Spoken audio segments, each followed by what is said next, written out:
on va véritablement parler de l'humain. Donc, je suis ravie de vous accueillir, Marie Degrand Guyot, donc directrice générale de Nickel. Nickel a été lancé en 2014. C'est une fintech qui est innovante. Alors, on le sait, hein, Nickel, elle offre la possibilité d'ouvrir un compte courant en 5 minutes auprès des 12 000 points de vente partenaires, que ce soit des buralistes, des commerçants. Et il faut le dire, Nickel rencontre un large succès populaire avec 4,5 millions de comptes ouverts. J'ai une première question, c'est véritablement comment votre entreprise propose une offre qui répond à la fois à l'émergence des nouveaux modèles de consommateurs. Quels sont-ils? On a parlé ce matin déjà, mais j'aimerais avoir votre point de vue. Et surtout, dans un second temps, j'aimerais que vous me disiez comment vous percevez le client, mais aussi ses attentes, un client dont vous êtes très proche. Eh bien, merci. Vaste sujet. Effectivement, le compte courant, vous avez vu plusieurs acteurs dans la journée qui proposent des comptes courants. Et il y a 10, 15 ans, c'était vraiment considéré par l'industrie bancaire comme une commodité. C'était même pas un produit, c'était juste une espèce de nécessité pour aller ensuite accompagner le client sur d'autres services. Et depuis 10 ans, il s'est créé des véritables ruptures parce que les attentes des consommateurs ont changé. Donc on voit par exemple le développement du e-commerce. On achète tous de plus en plus sur Internet. Pour ça, on a d'autres besoins de sécurisation. On a eu aussi avec le Covid un développement du sans contact massif. On voit aujourd'hui un développement du paiement mobile. Il y a même des pays, nous on est présents en France, au Portugal, en Espagne, en Belgique et en Allemagne. Il y a des pays où avant le Covid, l'équivalent de carte bleue, donc je pense au Portugal, ne faisait pas le sans contact. Et donc quand est arrivé le Covid, où on a dit on arrête de taper les codes PIN, ça crée un petit problème quand même, je veux dire, industriel et même fondamental dans la société pour que les gens puissent payer. Donc finalement, c'est un marché dans lequel il y a énormément d'innovation. Pour nous tous là qui sommes passionnés par l'innovation autour des paiements, mais on est un peu particulier, mais même pour les clients au sens large. Ce qui a permis à des nouveaux entrants comme nous de créer des ruptures. Et notamment par Nickel, donc il y a 11 ans, effectivement, on est très jeune, on a déjà ouvert 4,5 millions de comptes. On a créé 2 ruptures, l'une qui est devenue maintenant un standard de marché qui est le temps réel. Donc tous les mouvements de votre compte, vous les voyez en temps réel, ce qui vous amène énormément de sécurité, énormément de sérénité dans votre quotidien. Et aujourd'hui, tous les acteurs de notre génération le proposent. Pour les banques traditionnelles, c'est très difficile parce qu'elles ont un système IT qui n'est pas fait comme ça. Mais elles savent que les attentes des clients maintenant considèrent que ça comme quelque chose de normal. Et la deuxième rupture technologique, c'était le temps réel à l'ouverture du compte. C'est-à-dire qu'un compte, ça s'ouvre en 5 minutes. Et en fait, il se trouve qu'il y a pas mal d'endroits dans votre vie où vous avez besoin de votre compte, d'un compte maintenant. On vous donne un boulot d'intérimaire, vous avez besoin d'un RIB pour recevoir votre salaire. Il y a plein d'usages comme ça où cette instantanéité est nécessaire. Et il y a surtout aussi, globalement, de la part des clients, une incompréhension qui est liée à la complexité bancaire. En gros, souvent, la perception du client, c'est mais finalement, c'est bon, c'est juste un compte. Ça devrait être simple. Alors qu'en fait, ça l'est pas vraiment. On est dans une industrie extrêmement régulée, avec beaucoup de complexité et de responsabilités qui s'imposent à nous. Et tout l'enjeu, c'est de réussir à amener de la vélocité, amener de l'innovation, en restant simple, pour répondre aux besoins des clients qui veulent juste sécuriser leur argent, pouvoir l'utiliser pour leur projet et ne pas avoir de risque de fraude de ce type-là. Donc il y a beaucoup d'innovations sur notre secteur, il y a beaucoup d'attentes de nos clients qui évoluent. Et vous me posez la question de comment on écoute nos clients. C'est vrai qu'on est très proche de nos clients alors qu'on est un peu inclassable, mais on peut nous dire qu'on est dans les acteurs digitaux, on peut se dire ils sont plus loin de leurs clients que les banques traditionnelles qui ont des réseaux d'agences. En tout cas, d'une certaine manière, forcément, on n'a pas les réseaux physiques pour accueillir les agents dans la durée, faire des rendez-vous, mais on est quand même très proche et c'est dans l'ADN de l'entreprise. Par exemple, chez Nickel, tous les collaborateurs ont leurs variables et notamment indexées sur des indicateurs communs qui sont en gros le nombre de comptes ouverts dans l'année et la satisfaction des clients.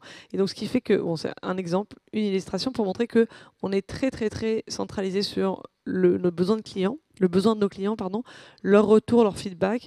On a sur une quinzaine ou une vingtaine de parcours, on calcule des scores de satisfaction, on calcule aussi des scores d'effort. Donc, par exemple, vous voulez faire un virement, on vous dit est-ce que vous êtes content, vous avez fait votre virement, donc généralement vous l'avez fait, vous êtes content.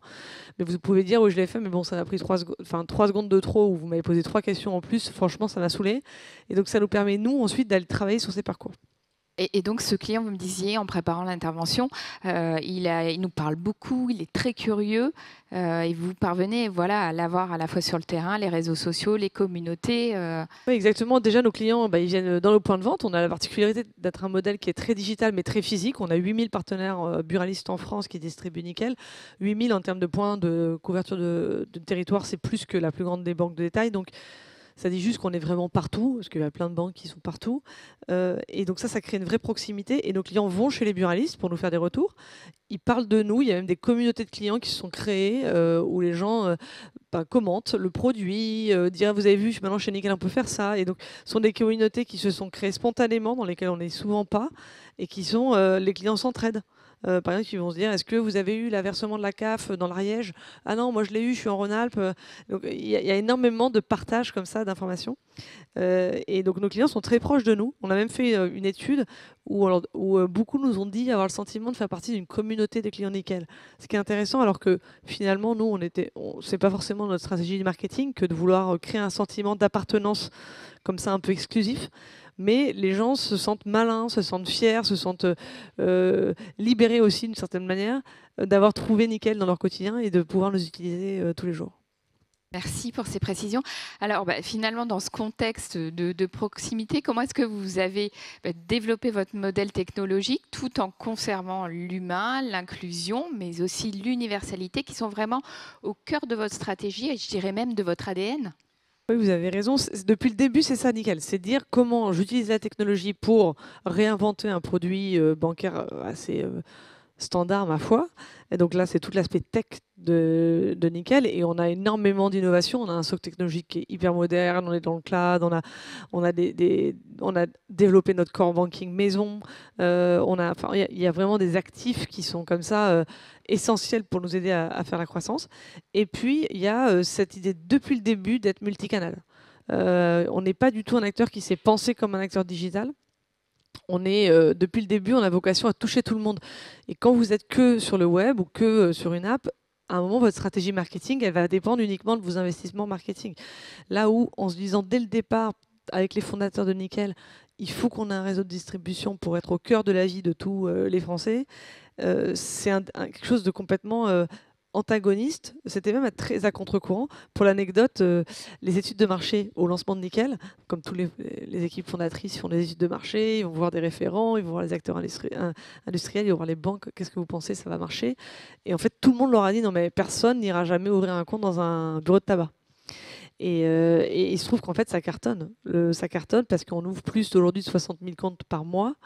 Et ça, c'est cet ancrage physique. Et depuis le début, Nickel, on est vraiment très multicanal. Donc, on a les buralistes qui vont accueillir nos clients, qui vont pouvoir ouvrir des comptes, changer des cartes quand les gens perdent leur carte, quand on fait voler la carte, faire du dépôt d'espèces, du retrait d'espèces, imprimer des RIB. Il y a tout un tas de services du quotidien qui vont se passer chez les buralistes. Il y a aussi tout un tas de services qui se font sur l'app. Donc là, les 3 quarts de nos clients sont très autonomes et hyper indépendants sur les outils digitaux. On a aussi plein de clients qui sont chez nous et qui n'aiment pas le digital et qui ne veulent pas entendre parler du digital. Et Nickel, ça marche aussi avec un téléphone qui n'est pas un smartphone. Alors on en voit de moins en moins, mais ça existe encore. Et donc on a aussi, à chaque fois, malgré la croissance, développé le SMS banking. On s'est dit, tiens, en Afrique, ça marche pas mal, on devrait l'avoir aussi. Et il y a des clients qui n'utilisent Nickel que par SMS. Donc ils envoient solde et on leur renvoie leur solde. Donc il y a vraiment, on essaie de se penser le plus multicanal. Finalement, avec aucun jugement sur le comportement du client, en se disant juste qu'on veut être son partenaire du quotidien sur le compte. Ce qui fait qu'aujourd'hui, pour 2 tiers de nos clients, on est le compte principal. Donc c'est quand même énorme. Le dernier canal, c'est le téléphone. On a énormément d'équipes qui répondent à nos clients. Alors effectivement, nos clients nous appellent de moins en moins parce que nos parcours sont de mieux en mieux faits. Donc ça, c'est tant mieux, on travaille bien. Mais ceux qui veulent nous appeler, on est OK avec ça en fait. C'est pas, on n'a pas un modèle ultime final où on ne voudrait pas avoir de plateforme de service client. On considère que ça fait partie de la promesse. On est sur un métier où le cœur de ce qu'on fait, c'est la confiance. Comment les gens ont confiance. parce qu'ils nous donnent leur argent et ils se battent tous les jours pour le gagner. Et donc la confiance, ça va ça peut passer par le téléphone pour tous ceux qui ont besoin de nous parler par téléphone. Donc on arrive vraiment d'un côté à avoir un modèle très très très innovant. Tech, on a d'ailleurs toute une partie de nos équipes qui sont, comme dans toutes vos organisations, hein, qui sont très product, data, UX, IT, dev, lead tech. On a tout cet univers de compétences dans nos équipes. Et puis on a des gens qui sont au téléphone, qui sont dans leur voiture auprès de nos partenaires. Donc avec des styles de compétences et d'équipes qui sont finalement très proches de métiers traditionnels. Et cet alliage des deux fait nickel. On n'est qu'un modèle parmi les autres, mais je pense que ce côté d'allier le digital avec le tech est une problématique et une tension un peu perpétuelle dans tous les modèles. C'est-à-dire que les banques de détail traditionnelles, elles ne sont pas en train de dire j'arrête les agences, pas du tout. Elles connaissent la valeur des agences. Donc elles se posent la question de comment je focalise, je crée un modèle de service qui est adapté. Et les acteurs digitaux, j'étais là en fin de matinée, donc j'ai écouté Hello Bank et Revolut. Revolut, ils se posent vachement la question du physique. Ils lancent leur DAB, ils commencent à avoir besoin de cette empreinte physique dans les territoires. Donc je pense que c'est une tension dont chaque modèle doit trouver l'optimum. Et en tout cas, c'est vrai que chez Nickel, dès le début, c'était au cœur de... C'est comme ça qu'on a posé le problème et je pense que ça fait partie des raisons de notre succès aujourd'hui. Et d'ailleurs, Marie, vous innovez même dans les points de vente. Dans les points de vente, alors il y a plein d'innovations. La première, c'est réussir à faire que l'ouverture d'un compte, qui est quand même un métier, globalement, ouvrir un compte dans une agence, ça va prendre, vous allez recevoir votre carte 2 semaines après avoir fait le rendez-vous. Réussir à créer en gros l'ouverture du compte en 5 minutes, c'était un sacré défi. Et en fait, pour moi, la première innovation presque fondamentale de Nickel, c'est d'avoir rendu possible et adapté ce métier de banquier, si je l'appelle comme ça, mais d'ouvreur de compte, on peut simplifier parce qu'un banquier fait bien plus de choses, mais ce métier de banquier, de l'avoir rendu adapté au métier de commerçant avec un flux gigantesque, c'est-à-dire des buralistes. Ils bossent 6 jours sur 7, ils bossent de 6 heures du matin à 22 heures le soir, donc il y a un flux dans leur point de vente qui est énorme. C'est-à-dire qu'en gros, les gens n'aiment pas trop attendre, il faut que tout se passe en 30 secondes. Réussir à se dire, tiens, comment je vais faire l'ouverture d'un compte à un buraliste dans ce genre de point de vente qui soit aussi sécurisé qu'ailleurs, qui soit conforme à la réglementation. On est une filiale de BNP Paribas, donc conforme à toutes les exigences de BNP Paribas, et qui se fasse en 5 secondes. Ça, pour moi, c'est un petit défi, c'est une vraie innovation pour nos points de vente, effectivement. Et on continue d'essayer de les accompagner au quotidien pour qu'ils puissent faire leur métier du mieux possible. Et vous allez vers plus d'autonomie aussi, moins d'appels. Enfin, en tout cas, vous essayez de favoriser cet axe. Oui, alors ça, on le fait parce que aussi nos clients nous appellent beaucoup. En fait, nos clients expriment énormément les points qu'ils trouvent améliorables chez nous. Donc, on passe beaucoup de temps à améliorer des parcours, plus que presque à lancer des produits. En termes de notoriété d'entreprise, ça nuit peut-être un peu parce que finalement, nos entreprises existent au moment où on le dit, on fait un roulement de tambour et on dit Nickel se lance dans tatatan. J'ai pas d'annonce spéciale à faire aujourd'hui, mais la réalité, c'est que l'essentiel de notre énergie, on le passe, nous, à débloquer des petits cailloux, des petits points de friction. des petits points de friction dans les parcours, en écoutant les clients, comme vous l'avez dit. Ce qui fait qu'aujourd'hui, on a des volumes d'appels stabilisés, alors qu'on a une base de clients qui est exponentielle. Et donc, c'est pas qu'on veut pas, parce qu'on a rendu le téléphone moins accessible, hein, on l'a caché, pas du tout. Il n'est pas du tout caché sur nos sites, mais c'est juste que globalement, les clients sont plus autonomes sur nos applicatifs.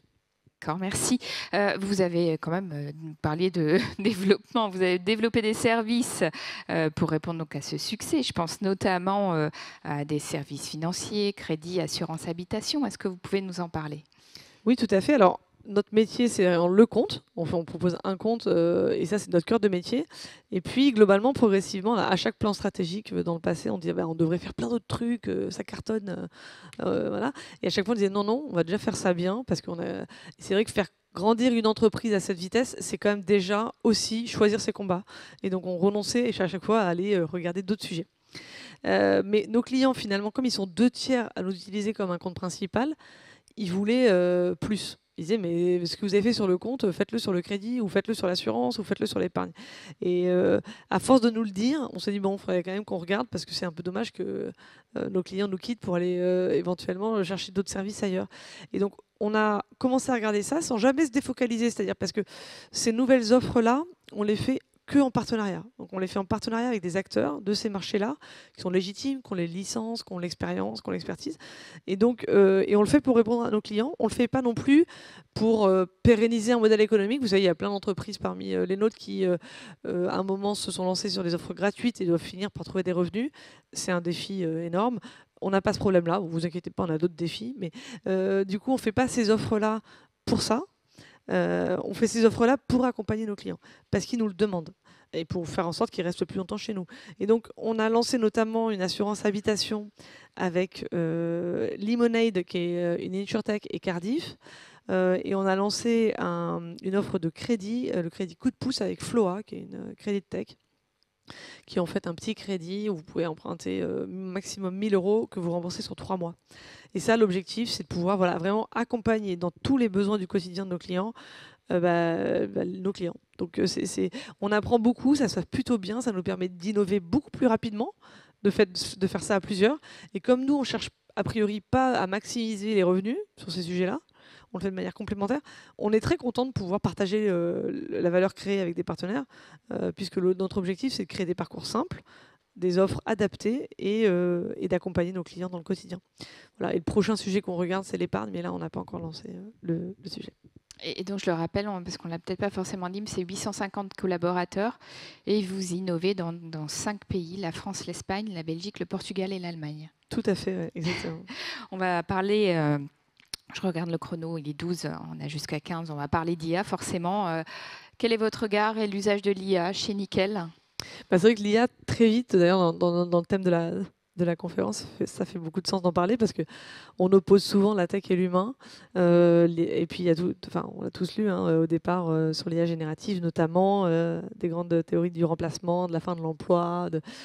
Bon, et chez Nickel, en tout cas, on utilise énormément les modèles d'IA depuis longtemps, des modèles traditionnels de machine learning qui nous permettent d'être très intelligents et beaucoup plus rapides sur les sujets cœur de métier, notamment sur la suite de conformité, sur l'AML, sur la lutte contre le financement du terrorisme, la lutte contre la fraude. Et l'IA générative, c'est un peu une nouvelle couche sur laquelle on itère beaucoup. Nous, aujourd'hui, on ne fait pas de tests sur des agents d'IA générative qui parleraient directement à nos clients ou à des prospects. On utilise ça comme des espèces d'outils qui viennent faciliter la vie de nos collaborateurs. Donc ça, en gros, augmente la qualité de travail, ça enlève des tâches dans votre quotidien qui étaient un peu lourdes et pénibles, et ça améliore la qualité de service parce que globalement, nos équipes sont du coup plus aidées pour répondre mieux aux clients. Et donc c'est vraiment sur ces deux axes-là qu'on travaille. Et l'autre chose sur l'IA générative, c'est que on se rend compte finalement que il y a l'IA générative, là, ça c'est ce qu'on lit dans la presse grand public ou macroéconomique, mais finalement, nous, on a plutôt des agents très appliqués à chaque métier. En fait, c'est vraiment assez spécifique. Donc, on travaille dans chaque équipe à essayer d'identifier des use cases, de se dire, dans ton équipe, je sais pas moi, conformité niveau 1, c'est quoi tes difficultés et comment ces outils pourraient éventuellement vous aider à rédiger des mails, à analyser des données, de quel type quel type de use case on pense que ça peut avoir de la valeur, ce qui nous fait créer des agents d'IA générative très très métiers. Et puis par ailleurs, comme on n'a pas envie d'erreur et on est très très sensible au risque de cyber ou de fuite de données, on maîtrise aussi énormément cette technologie maison. On fait en sorte que nos agents, par exemple, ne tournent que sur des données internes. On a un agent, par exemple, pour aider nos services clients, en gros, dans lequel on a déversé toutes nos procédures, tous nos modus operandi, toutes les formations, ou un paquet documentaire, qui fait que quand un agent de service client a une question, il dit vas-y, comment on débloque le compte d'un client qui est dans telle et telle situation, parce que le client nous appelle, l'agent fait un prompt et directement, notre coéquipier fait un prompt et l'agent d'IA générative lui répond on fait comme ça, bam bam, de bullet point. Mais lui, il est sûr de sa réponse parce qu'il a la procédure à jour, là où avant, on tapait sur l'épaule du copain qui peut-être s'en souvenait bien ou peut-être s'en souvenait mal, donc on n'était pas sûr de faire le bon mode up. Ou alors on cherchait dans ses mails, ah ouais, tu t'en souviens, j'ai été formé à ça en 2023, mais du coup, c'est pas la bonne formation. Donc on avait aussi des risques opérationnels. Et aujourd'hui, on sécurise en gros la qualité de la réponse de nos collaborateurs, on le simplifie, on leur enlève du stress et on améliore la satisfaction de nos clients. Merci Marie. Juste un dernier point, vous parliez de vos collaborateurs qui jouent un rôle très important dans votre entreprise. La cause environnementale, d'ailleurs, elle est portée pour beaucoup par ses collaborateurs. Oui, bah, tout à fait. Bah, alors, en tant qu'entreprise, on se questionne tous sur notre impact, le rôle de notre entreprise pour essayer d'aller faire face à ces défis-là. Aujourd'hui, nous, on a des collaborateurs qui sont très engagés. Vous savez que Nickel, depuis toujours, c'est le compte pour tous. Donc, il y a une sorte de volonté d'aller servir tout le monde de la même manière, un espèce d'engagement social, voire sociétal, pour faire mieux ce service-là. Donc nos équipes sont des équipes très engagées sur la cause climat aussi. Donc sur l'environnement, on a plein d'initiatives de la part de nos équipes pour mieux trier, pour challenger nos choix de fournisseurs, de sous-traitants, avec ces critères-là et faire en sorte qu'on questionne aussi notre modèle au regard de ces enjeux environnementaux. Merci beaucoup.